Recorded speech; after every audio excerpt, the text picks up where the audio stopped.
Nichts ist so sicher wie der Tod und die Steuer. Besonders schön wird es da bei der Erbschaftssteuer und bei der Schenkungssteuer, wo es ganz extrem ist. Aber Gott sei Dank gibt es auch Länder, in denen diese Steuern nicht erhoben werden. Sebastian, kann ich mich denn durch einen Umzug ins Ausland von solchen Steuern hier in Deutschland entziehen? Kommt eben darauf an, wo du jetzt heute wohnst. Ja, in Deutschland ist man noch 5 Jahre nach dem Wegzug Erbschaft und Schenkungssteuer pflichtig, mit erweitert beschränkter Steuerpflicht sogar 10 Jahre. Das ist natürlich eine echt lange Zeit. Aber danach ist man dann frei davon? Leider nein. Bei der Erbschaftssteuer kommt es nämlich darauf an, wo der Erbe, der Erblasser und auch das vererbte Vermögen sich befindet. Und wenn der Erbe oder der Erblasser in Deutschland unbeschränkt steuerpflichtig sind oder aber das zu vererbende Vermögen in Deutschland belegen ist, also zum Beispiel eine deutsche Immobilie, dann wird weiterhin in Deutschland Erbschaftssteuer pflichtig. Ich habe mal ein schnelles Beispiel. Wir wissen ja alle, in den USA gibt es diese unendlich hohen Freibeträge für die Erbschaftssteuer, 10 Millionen, 20 Millionen, also wahnsinnig hoch. Ja. Wir hatten einen Mandanten, dessen Vater war in den USA, hat dort gelebt seit vielen Jahren, hat dort eine Green Card. Er hat dann dem Sohn ein erhebliches Vermögen vererbt. Das Vermögen befand sich in den USA, Immobilien, Bargeld und so weiter und so fort. In den USA wurde keine Erbschaftssteuer fällig. Der Sohn dagegen hat in Deutschland gelebt und musste die komplette deutsche Erbschaftssteuer auf das vererbte Vermögen bezahlen. Ja. Wow. Jetzt ist natürlich im Falle einer Erbschaft, lässt sich jetzt nicht so genau im Voraus planen, weil es natürlich auch von anderen Umständen abhängt, sage ich mal. Bei der Schenkungssteuer kann man es planen, ja, wie man hier genau und wann schenkt. Und bei der Erbschaftssteuer muss man eben einfach so strukturieren, so gut wie man kann. Ich muss mal jetzt nochmal nachfragen, aber obwohl das Vermögen nicht in Deutschland war und nur der Erbe in Deutschland war, ist man trotzdem steuerpflichtig? Ja, genau. Also wie gesagt, es gibt 3 Komponenten. Die Frage ist der Erbe, der Erblasser und das Vermögen. Wenn eins dieser drei Komponenten in Deutschland sich befindet, dann ist in Deutschland Erbschaftssteuerpflicht. Boah, das ist aber echt hart. Also ganz ehrlich, meine Güte. Allerdings, also wenn man jetzt zum Beispiel den Fall gehabt hätte, dass jetzt, ich sage mal, der Sohn in UK wohnt, wäre natürlich keine Erbschaftssteuer fällig gewesen. Wenn der Sohn in UK wohnt und eins der vererbten Grundstücke oder Immobilien hätte sich in Deutschland befunden, wäre nur auf den Wert dieses Grundstücks dieser Immobilie in Deutschland Erbschaftssteuer fällig geworden. Genau. Aber eben deutsche Erbschaftssteuer wird fällig, wenn eine der 3 Bedingungen erfüllt ist. Das ist natürlich echt hart. Umso wichtiger ist es vermutlich, dass wir mal diese Liste durchgehen, auf der verschiedene Länder aufgelistet sind, wo man diese Erbschaftssteuer tatsächlich umgehen kann. Genau, also kurz noch was zu der Liste. Wir haben insgesamt 23 Länder. Also diese Liste ist wie alle Listen wahrscheinlich nicht erschöpfend, ja. So Dinge wie jetzt zum Beispiel Bahamas oder sowas ist da nicht drauf, weil es da sowieso ja keine Steuern gibt, ja. Also das sind jetzt mal 23 Länder. Einige dieser Länder haben auch anderweitige steuerliche Vorteile, da gehen wir jetzt dann gleich mal drauf ein. Ja. Wir haben das alphabetisch zusammengestellt. Fangen wir mal an mit Argentinien, weil da sind auch grundsätzlich die steuerlichen Bedingungen wesentlich attraktiver, als sie in Deutschland sind. Also fangen wir an mit Argentinien. Argentinien natürlich grundsätzlich steuerlich nicht sehr interessant, aber in den ersten 5 Jahren zahlen eben Ausländer, die dorthin ziehen, keine Steuer auf ausländische Erträge. Ja, also stellt man sich vor, ich wohne jetzt in Argentinien und bekomme jetzt aus dem Ausland etwas geschenkt, wäre es steuerfrei. Oder ich verschenke etwas, wenn ich in Argentinien lebe, wäre es auch wiederum steuerfrei, wenn ich dort in den ersten 5 Jahren mich aufhalte. Ansonsten natürlich nicht sehr interessant, Argentinien. Wie sieht es dann mit Australien aus? Das ist auf unserer Liste das nächste Land, was sowohl keine Schenkung und Erbschaftssteuer hat, als auch grundsätzlich steuerlich attraktiv ist. Genau, Australien kann steuerlich attraktiv sein. Wer dorthin zieht, als Ausländer zahlt in den ersten 3 Jahren unter bestimmten Bedingungen keine Steuern auf ausländische Erträge. Hier gilt also das Gleiche. Mal angenommen, ich wohne in Australien, bekomme dann eine Schenkung im Ausland, wäre diese dann dort schenkungssteuerfrei. Natürlich auch hier wieder, bei der Schenkungssteuer gilt das Gleiche, was bei der Erbschaftssteuer zu beachten ist. In Deutschland zum Beispiel ist sowohl der Beschenkte als auch der Schenkende für die Erbschaftssteuer letztlich hier steuerpflichtig. Ja, das heißt also, wenn zum Beispiel der Beschenkte im Ausland lebt, dann muss der Schenkende die Erbschaftssteuer bezahlen oder umgekehrt. Wenn der Schenkende im Ausland lebt und der Beschenkte in Deutschland lebt, dann muss der Beschenkte eben die Schenkungssteuer bezahlen. Das heißt, wenn wir sagen, ziehen nach Australien und in den ersten 3 Jahren sind möglicherweise Auslandseinkünfte steuerfrei, dann muss natürlich die richtige Konstellation vorliegen, ist ja klar. Ja, es bringt mir da nichts, wenn jetzt hier die Oma in Deutschland mir 500.000 schenkt und dann muss ich in Deutschland Schenkungssteuer zahlen. Es gibt natürlich auch in Deutschland Freibeträge, relativ hoch ist auch ganz klar. Also man muss sich das genau überlegen. Man kann es jetzt hier in dieser Liste hier nicht so schnell natürlich drauf eingehen, ja. Aber das sind verschiedene, sagen wir mal, Punkte, die beachtet werden müssen. Danke, Sebastian.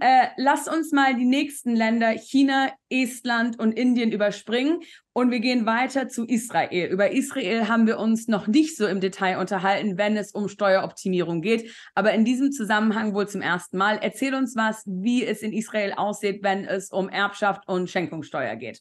Also grundsätzlich, Israel hat natürlich ein sehr interessantes Programm für Einwanderer, 10 Jahre komplett steuerfrei auf ausländische Einkünfte. Die Einwanderung in Israel ist natürlich sehr beschränkt. Sie betrifft natürlich im Wesentlichen Anhänger des jüdischen Glaubens, ja, oder eben Personen, die traditionell jüdischer Abstammung sind. Jemand anders kann nicht in Israel einreisen. Meiner Meinung nach Amerikaner können es auch, ja, aber alle anderen nicht. Also daher ist der Personenkreis sehr eingeschränkt. Aber wer zu diesem Personenkreis dazugehört, wer entweder jüdischen Glaubens ist oder jüdischer Abstammung, der hat dort ein hervorragendes Programm. Wir haben das ja gesehen. Abramowitsch, der russische Oligarch, der früher in London war, hat inzwischen den israelischen Pass sich besorgt. 10 Jahre Steuerfreiheit und es wird nicht gefragt, anders wie in anderen Ländern, woher das ausländische Vermögen kommt. Es gibt keine Due Diligence, ja. Also ein sehr vorteilhaftes Programm, sowieso.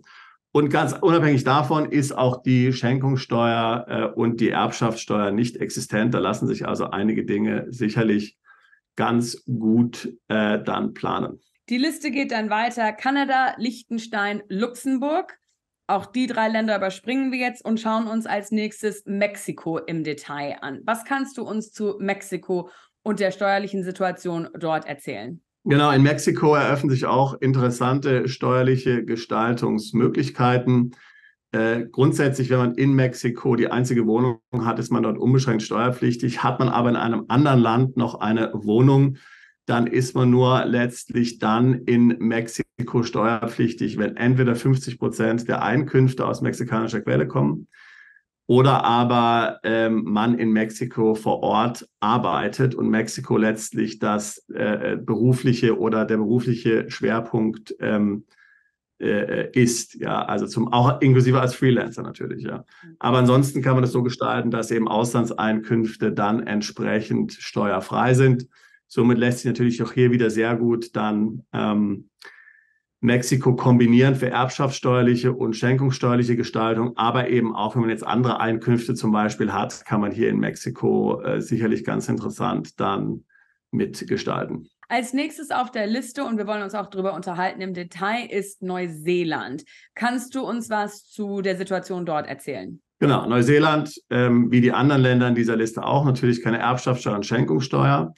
Aber auch ansonsten hat Neuseeland ein interessantes Programm für Einwanderer aus dem Ausland. Die ersten 4 Jahre sind nämlich Auslandseinkünfte steuerfrei. Das heißt also, auch hier könnte ich jetzt für bestimmte Gestaltungen nach Neuseeland ziehen. Also man muss natürlich immer berücksichtigen, dass man auch ein Visum für diese Länder braucht. Ist ja nicht ganz einfach.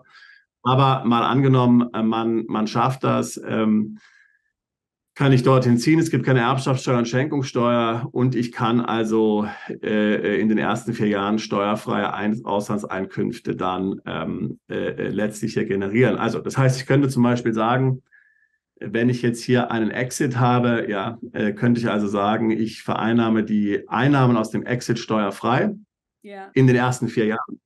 Und dann verschenke ich letztlich Teil dieses Vermögens dann an meine Familie, ja, oder gebe es in eine Stiftung rein oder was auch immer. Und es wird beziehungsweise keine Schenkungssteuer dann in dem Fall fällig. Die Liste geht dann weiter mit Norwegen, Österreich, Pakistan. Da springen wir auch drüber, aber wir wollen uns gleich über Portugal unterhalten. Portugal ist so ein Land, über das wir uns schon relativ oft unterhalten haben im Zusammenhang der Steueroptimierung, wenn man aus Deutschland wegzieht. Was kannst du uns hier noch mal kurz erzählen? Ja, Portugal, natürlich gibt es den NRR-Status 10 Jahre steuerfrei auf bestimmte Auslandseinkünfte, im Wesentlichen Dividenden und dann auch vergünstigte Einkommensteuer auf bestimmte Berufe und das Einkommen, was man daraus generiert, nämlich 20%.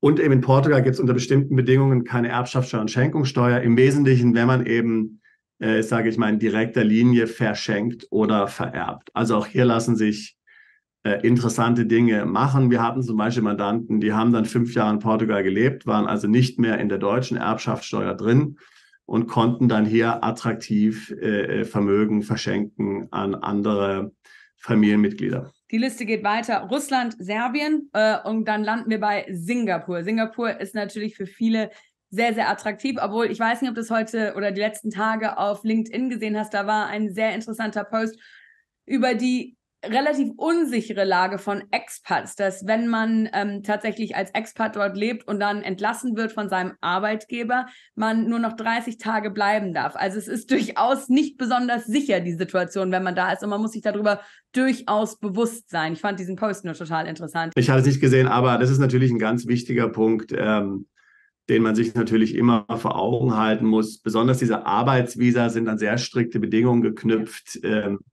Und wie gesagt, die sind ja an den Arbeitgeber gebunden. Ja, das heißt, möglicherweise hat man noch 30 Tage Zeit, sich einen anderen Arbeitgeber zu suchen. Ja. Möglicherweise muss man aber dann auch aus dem Land raus und muss dann letztlich ein neues Visum über einen neuen Arbeitgeber beantragen. Ja.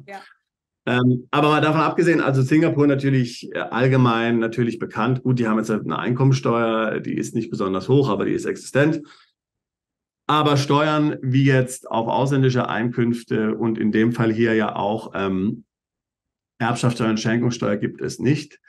Singapur wird sich also auf jeden Fall für jemand lohnen, der dorthin zieht, ein steuergünstiges Unternehmen gründen will und dann entsprechend auch hier erbschaftssteuertechnisch, schenkungssteuertechnisch bestimmte Gestaltungen vornehmen will.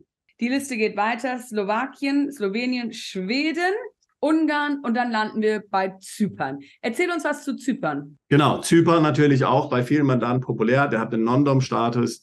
Da sind dann alle möglichen Auslandseinkünfte steuerfrei. Und ich kann es dann in dem Fall auch noch kombinieren gleich mit der Tatsache, dass in Zypern keine Erbschaft und Schenkungssteuer erhoben wird und kann dann entsprechend vielleicht die Zeit nutzen, die ich dort bin, um mein Vermögen entsprechend zu planen. Sebastian, gerade deine Kommentare am Anfang unseres Podcasts machen deutlich, wie komplex die Situation ist und wie sehr man sich, soweit es geht, weil du sagtest ja, also das mit dem Sterben, das lässt sich nicht so planen, aber man kann natürlich bestimmte Dinge schon in die Wege leiten, damit man sein Vermögen so gut wie es geht schützt. Wie kannst du unsere Mandanten dabei unterstützen? Genau, also ich sage es nochmal, Schenkungssteuer und Erbschaftssteuer zählt zu den komplexesten Gebieten im internationalen Steuerrecht. Das liegt vor allen Dingen auch daran, dass es letztlich keine oder fast keine Doppelsteuerungsabkommen gibt, die hier abfedern. Ja? Das heißt, da zahlt man sehr schnell in verschiedenen Ländern die volle Erbschaftssteuer, die volle Schenkungssteuer. Aus deutscher Sicht sind die 3 Parameter zu beachten, die ich vorhin genannt habe. Man ist also hier letztlich der deutschen Erbschaftssteuer und Schenkungssteuer ausgesetzt, wenn entweder der Erbe beziehungsweise der Beschenkte, der Erblasser oder der Schenkende oder das vererbte und verschenkte Gut in Deutschland belegen ist. Die Liste, die wir jetzt genannt haben, kann einem helfen, vielleicht hier temporär irgendwo hin umzuziehen, beziehungsweise wenn man sowieso schon im Ausland ist, dann dorthin temporär zu verziehen, um hier von entsprechenden steuerlichen günstigen Bedingungen zu profitieren. Aber es bedarf eben der genauen Planung, wie du jetzt gesehen hast. Wir können dich dabei unterstützen. Wir arbeiten mit Rechtsanwälten und Steuerberatern in den verschiedenen Ländern zusammen. Die haben sowas schon vielfach gemacht. Melde dich am besten bei uns, buche ein Beratungsgespräch. Lass uns wissen, was deine Planung genau ist, wie sich dein Vermögen zusammensetzt. Und wir können dich dann gerne dabei unterstützen. Und ich freue mich, dich im Beratungsgespräch zu treffen. Super, Sebastian. Vielen, vielen Dank, wie immer, für all deine Informationen. Das ist natürlich echt hart, oder? Ist das überall so extrem wie in Deutschland oder ist Deutschland da wieder mal Vorreiter? Nee, das ist ähnlich extrem, ja klar. in vielen Ländern. Ja. Wow. Vor allen Dingen, wenn man bedenkt, dass auf das meiste Zeug ja sowieso schon mal in irgendeiner anderen Form Steuer bezahlt wurde. Ja, genau. Also ich meine, du hast Geld auf dem Konto liegen in Deutschland, 100.000, die sind ja schon komplett versteuert worden einmal. Ja, möglicherweise schon mehrmals, ja. Und die musst du dann nochmal komplett versteuern, ja. Wenn du sie verschenkst und vererbst, ist pervers, ja. Also ich meine, das ist echt. Ja, vor allen Dingen, wie viel das denn ist. Die Eltern meines Mannes sind vor ein paar Jahren verstorben und es war kein riesiges Vermögen, aber es war durchaus eine stattliche Summe. Die hatten viele Immobilien in England, wo wir dann im Endeffekt die Immobilien behalten haben. Aber was die Steuern da drauf, das war, ja, unglaublich, wirklich unglaublich. Das ist Wahnsinn. Ja, also ist wirklich echt schockierend. Und UK zählt ja jetzt auch noch zu einem Land dazu, was jetzt auch noch hier die höchsten Erbschaftssteuern überhaupt hat. Ja, ich meine, da ist ja Deutschland noch günstiger sogar als UK. Ja, da waren wir etwas, ja. Bist du Unternehmer, Freiberufler oder Investor? Zieht es dich schon lange ins Ausland? Mach heute den ersten konkreten Schritt in eine Zukunft mit mehr Geld und mehr Freiheit. Buche ein Beratungsgespräch mit Sebastian und seinen Kollegen. Unsere Kanzlei unterstützt Mandanten wie dich dabei, deine Steuerlast legal zu reduzieren, Vermögen aufzubauen und zu schützen und deine persönliche Freiheit zu maximieren. Profitiere jetzt von unserem Fachwissen und unserem Netzwerk. Gehe zu mandatierung.com und werde Mandant unserer Kanzlei.